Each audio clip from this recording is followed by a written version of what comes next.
ඔයා වෙනස් තාලේ බිත්තර රෙසිපියක් හොයනවා නම් ඔන්න බලන්නකෝ මේ රෙසිපි එක. බත් වලට වගේම ඔය රොටි, පාන්, පරාටා වගේ දේවල් වලටත් හරිම රසයි. ඒ වගේම තමයි හරි ලස්සන පෙනුමක් එනවා හදලා ඉවර වෙනකොට. ඒ වගේම තමයි ලොකු ඉන්ග්‍රීඩියන්ට්ස් ප්‍රමාණයක් අවශ්‍ය වෙන්නෙත් නෑ. හරීම පොඩි දේවල් වලින් හදා ගන්න පුළුවන්. බලමු අවශ්‍ය කරන දේවල් ටික. බීලුණු සහ තක්කාලි ටිකක් වැඩිපුර මං ගන්නවා. බීලුණු ගෙඩි දෙකක් වගේ, තක්කාලි මේ වගේ පොඩි ගෙඩි 3ක් ගත්තා. කොත්තමල්ලි කොළ ටිකක්, කරපිංචා, ඉඟුරු සුදු ලුණු ටිකක්. තක්කාලි නම් ගන්නකොට හොඳට මිදුන ඒවා ගන්න. නැත්තම් ලස්සන පාටක් එන්නේ නෑ. බිත්තර 4ක් ගත්තා. බිත්තර 4 තම්බලා පොඩ්ඩක් අර පිහියකින් ස්ලිට්ස් ටිකක් එහෙම දාලා ඉස්සෙල්ලාම බිත්තර එක අනිත් දේවල් පටන් ගන්න කලින් පැය කාලක් විනාඩි 20ක් විතර මිරිස් කුඩු කහ කුඩු ටිකක් ලුණු දාලා ඉවර වෙලා පොඩ්ඩක් තියා ගන්නවා අර කට්ස් වලට ඒ ටික වැදිලා එන්න මොකද මම මේක ෆ්‍රයි කරන්නේ නැහැ බිත්තර ඕනනම් ඔයාලට බැදලා ගන්න පුළුවන් එතකොට නම් මේ වගේ තියන්න අවශ්‍ය නැහැ හැබැයි මම මෙහෙම ටිකක් තියනවා තියලා ඉවර වෙලා ඒ අතරේ තමයි අනිත් ඒවා හදන්නේ. තව දෙයක් ඔයාට මේ ග්‍රේවි එකේ මම මේ ෆොටෝ එක වීඩියෝ එක එඩිට් කරලා මේ පාට අරගෙන නෙමෙයි. ඉතින් ඔයාට මේ පාට ගන්න ඕන නම් ඔයා අනිවාර්යයෙන්ම හොඳට මිදුන තක්කාලි ගන්න ඕනේ. නැත්තම් එන්නේ ලස්සන පාටක් නෙමෙයි. ඉතින් ලස්සන පාටක් ඕන නම් රතු පාටට අනිවාර්යයෙන්ම මිදුන තක්කාලි ගන්න. ඊට පස්සේ හදන්න පටන් ගමු. තෙල් බොහොම පොඩ්ඩක් රත් කර ගන්නවා. ඒකේ මම මාදුරු ඇට තෙහෙඳි භාගයක් විතර වගේ ඉස්සලාම් පොපරව ගන්නවා. ඊට පස්සේ අබ ඇටත් තෙහෙඳි භාගයක් විතර වගේ ඊට පස්සේ කළු වෙච්ච කරපිංචා ටිකක් දාන්න ඕනි. නෑ කළු වෙච්ච කරපිංචා නෙමෙයි. මගේ ළඟ තිබ්බ කරපිංචා ටික මම දැම්මේ. ඔයා ඉතින් ලස්සන පාටට දාගන්න තියෙන එක දාලා තමයි මං යුවේ. කරපිංචා ටිකක් දාලා පොඩ්ඩක් ටෙම්පරාදු වුණාම එකතු කරගන්නවා අර පොඩිවට කපාගත්ත බීලුණු ටික. මේ කරි එකේ ග්‍රේවි බේස් එකට තියෙන්නේ ලුණුයි තක්කාලි නිසා ඒ දෙක අඩු කරොත් ඔයාට හම්බෙන්නේ thickness එක අඩු හොදි ගතිය අඩු එකක්. ඉතින් ඒ දෙකෙන් තමයි ඒ දෙක හොදි ගතිය වැඩි වෙන්නේ. ඒක නිසා ලුණු තක්කාලි දෙක අනිවාර්යයෙන්ම වැඩි ගන්න. ලුණු ටික තෙල් එකට දාගෙන ඊට පස්සේ ඒකට ලුණු ටිකකුත් දානවා. ඒ වගේම මේ කරි එකේ පොඩි පැණි රසක් එනවා.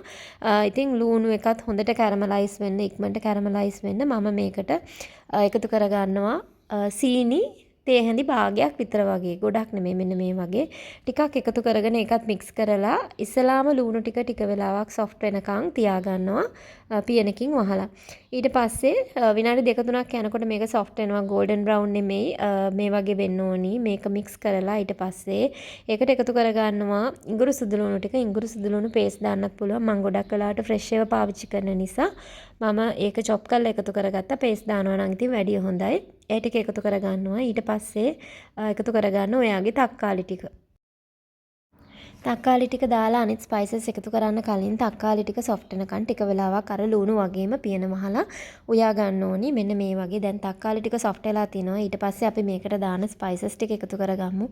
ගොඩක් දේවල් ඕනේ නැහැ. මේකට මම ගන්නවා කොත්තමල්ලි කුඩු තේහැඳි භාගයක් විතර වගේ දා ගන්නවා.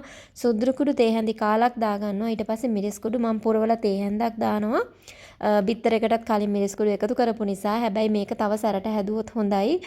සැරට කන්න පුළුවන් අය තව මිරිස් එකතු කරගන්න පුළුවන්. එතකොට තව පාටත් ලස්සන වෙනවා. හැබැයි ගොඩාක් සැර කන්න බැරි නම් මේ ගානට හැදුවාම සාමාන්‍ය සැරක් තමයි තියෙන්නේ. ඒ විදිහට ඔයා මිරිස් එකතු කරගන්න.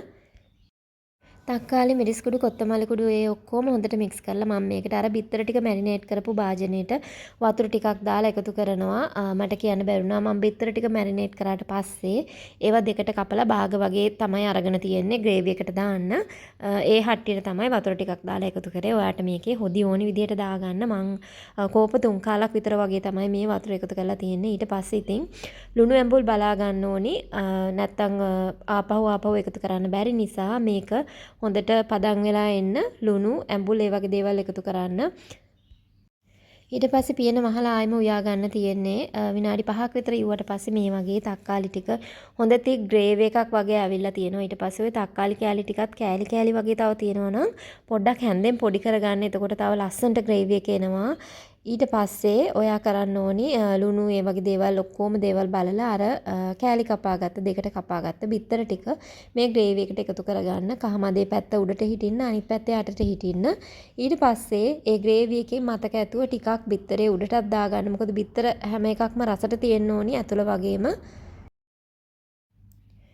බිත්තර ටික ග්‍රේවි එකට එකතු කරාට පස්සේ මම මේකට තව කොත්තමල්ලි කොළ සම්පූර්ණ ප්‍රමාණයෙන් භාගයක් එකතු කරගන්නවා ග්‍රේවි එකට එකතු කරලා ඊට පස්සේ ඉතින් පියන වහලා තව විනාඩි 2ක් විතර වගේ මේක තියාගමු. නැත්තම් මේ ග්‍රේවි එකේ රස බිත්තර වලට එන්නේ නැති නිසා ඊට පස්සේ ඉතින් කරන්න තියෙන්නේ පියන ඇරලා බලලා මේක පොඩ්ඩක් මික්ස් කරලා අවශ්‍ය නම් දෙහි ඇඹුල් ලෙමන් වගේ දේවල් එකතු කරගෙන ලිප ඕෆ් කරන්න තමයි තියෙන්නේ අර ඉතුරු කොත්තමල්ලි කොළ ටිකක් දාලා. ඔයාට දෙහියෙන් මදි කියලා හිතනවා නම් ලිප ඕෆ් කරලා ටිකක් එකතු කරගන්න පුළුවන්. ඒ වගේම තමයි ඔයාට හම්බුන තක්කාලි එක ගොඩාක් ඉදුණු නැති ටිකක් ඇඹුල් ගතිය වැඩි වගේ නම් ඔයා බැලන්ස් වෙන්න සීනි ටිකක් එහෙමත් දාගන්න පුළුවන්. මෙහෙම තමයි ඉතින් ෆයිනල් ලුක් එක තියෙන්නේ. මම මේ වගේ හින්දුව වුණාට මේක තව ටිකක් හොඳට තක්කාලි ටික පොඩි වෙන්න උයලා තව පොඩ්ඩක් ග්‍රේවි ගතිය තිබ්බනම් තවත් රසට එනවා. මං හැබැයි හින්දුව අද ග්‍රේවි දෙකක්ම තියෙන නිසා එහෙමනම් ඉතින් ඔන්න බිත්තර කරියක් හදන වෙලාවට මෙහෙමත් හදලා බලලා මගෙත් එකත් ෂෙයා කරගන්න.